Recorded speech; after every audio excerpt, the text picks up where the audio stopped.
So what else do you want to share?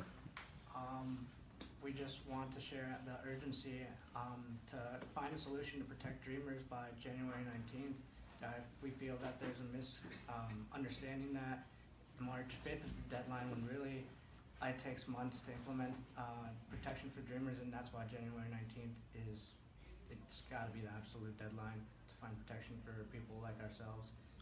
And we know January 19th is the funding deadline for government, and so we think that even though we're in the minority, Democrats, we have to think where we have leverage, and if they need the votes of Democrats to keep government open, we want to make sure that they create a pathway to citizenship and normalization of your status.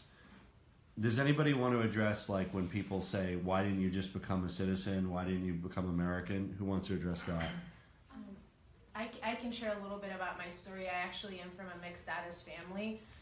My sister's a U.S. citizen. My parents are U.S. residents. But because I turned 21 shortly after they became U.S. residents, my parents were unable to then petition for me to also adjust my status with them. So I'm currently the only one in my family without a permanent status in the country.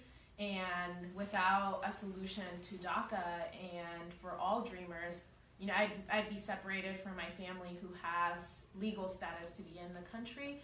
And there are a lot of different systems and barriers that the immigration system as it stands right now puts for people like myself to be able to get in line and become a citizen. So none of you at any point had any opportunity to actually become American, or you would have taken it, right? Absolutely. Yeah. We were brought here as children. I was brought here when I was a 1-year-old.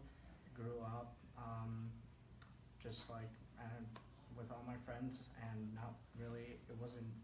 My status wasn't something I was concerned about until college. But I feel American in every single way, shape, and form, and I feel that I am just not on paper, which is unfortunate. Well, thank you all for sharing your stories and for your bravery and courage, and, you know, putting yourselves out there. It's really important, because I think that we can win this debate by raising awareness about what's going on, and you are the people to do that. I mean, we can explain it, you know, academically to our colleagues, but when you are meeting with other members of Congress, which you are, that can be very compelling. So I just want to thank you for spending your time doing that. Thank you.